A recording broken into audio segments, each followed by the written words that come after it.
100 वर्ष जुनीपासून किती वर्ष जुनी ही? हे बघा, ही पण जवळपास 90 वर्ष जुनी महेश्वरी आहे. 90 वर्ष. आता तुम्ही त्याचं सूत बघा. असं सूत आपल्याला आता पाहायला मिळत नाही. वाव. म्हणजे जो रॉनेस आहे आणि ही पाण्यात घातल्या घातल्या विरघळते पूर्ण साडी. हो. अशी ऑलमोस्ट म्हणजे ती आपल्याकडे तुम्ही जुनी मराठी नाटकं किंवा गाणी पाहिली असतील ना, तर त्याच्यामध्येही चंद्रकळा असायची. तर ही आपल्या दखनातच बनल्या जायची आणि त्याच्यावरती एक खरीचं ब्लॉक प्रिंटचं काम व्हायचं. वाव. तर या साड्या भरपूर, यांना 2 पदर असायचे. ही किती वर्ष जुनी साडी आहे? ही एक 60 वर्ष. तुझ्या सगळ्यात जुनी साडी तुझ्याकडे किती वर्षाची आहे? 120 वर्ष ही 120 पैठणी आहे. हो. जरा इकडे शोभा. तो आधी मला सांग, आपल्या प्रेक्षकांना आता प्रश्न पडला असेल की तू ह्या सगळ्या इतक्या साड्या गोळा कुठून केल्यात? इतक्या जुन्या साड्या आहेत त्या सगळ्या. सो मला जेव्हा मी टेक्स्टाईल्सचा अभ्यास करायचो गेले 4-5 वर्ष, त्यानंतर मला असं झालं की साडी हा असा कॅनव्हास आहे ज्याच्यावरती एक वीवर त्याची बेस्ट क्राफ्ट्समॅनशिप करतो, बेस्ट डिझाईन.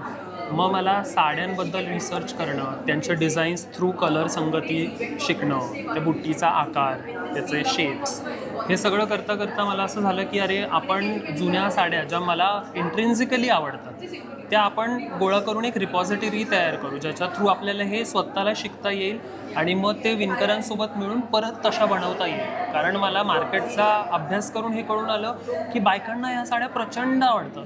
म्हणजे जुने डिझाईन का गेले काळांतराने आणि नवीन डिझाईन आलेले ते बटबटीत कलर आणि मोठ्या बुट्ट्या त्या बायकांना नाही आवडत आहे, पण त्यांना व्हरायटीज दिसत नाही. त्यांना ते ऑफर करा आणि हे दाखवा, दे विल बाय दिस. हो हो.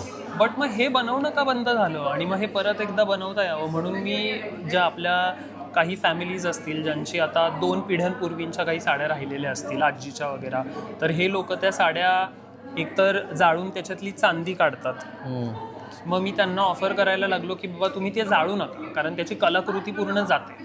तुम्ही ती साडी कशी असेल थोडीफार नेसत्या पद्धतीतली ठेवण्यालायक असेल तर ती साडी मला द्या, मी तुम्हाला त्या चांदीच्या आसपास काय किंमत असेल ती तुम्हाला देतो. काय सांगतो? आणि अशा किती साड्या तू जमा केल्या?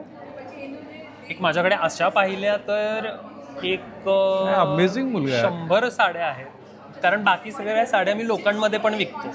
आय ऑल्सो मला माहिती आहे them to also partake in it, की मला फक्त अशा तू 100 साड्या लोकांकडे जमा केल्या. हा म्हणजे ज्या मी अजून ठेवल्या पुण्यातून, नागपूरमधून, म्हणजे महाराष्ट्रातून नाही महाराष्ट्राच्या बाहेर पण, कारण मी ओडिसा, कर्नाटक, वेस्ट बेंगॉल आणि कच्छ अशा पट्ट्यांमध्ये कामं करतो. तर तिथल्या विणकरांना मी जेव्हा काम करायला जायचो त्यांच्यासोबत, मी तेव्हा त्यांच्या आसपासच्या एरियामध्ये फिरून त्यांच्याकडे कोण मोठं घराणं असेल काय, त्यांच्याकडे एखादं त्यांना द्यायचं असेल, मला काहीतरी आवडलं त्यांनी 10 दाखवलं तर ते मी त्यांच्याकडून त्याच्यापैकी मग जे मला आवडेल ते घ्यायचं. मी युजली बायका त्यांच्या साड्यात देत नाही, एवढ्या भन्नाट साड्या तर देतच नाही, बट मग ते काम सांगितल्यावरती त्यांना ते आवडतं म्हणून ते एखादी साडी देतात.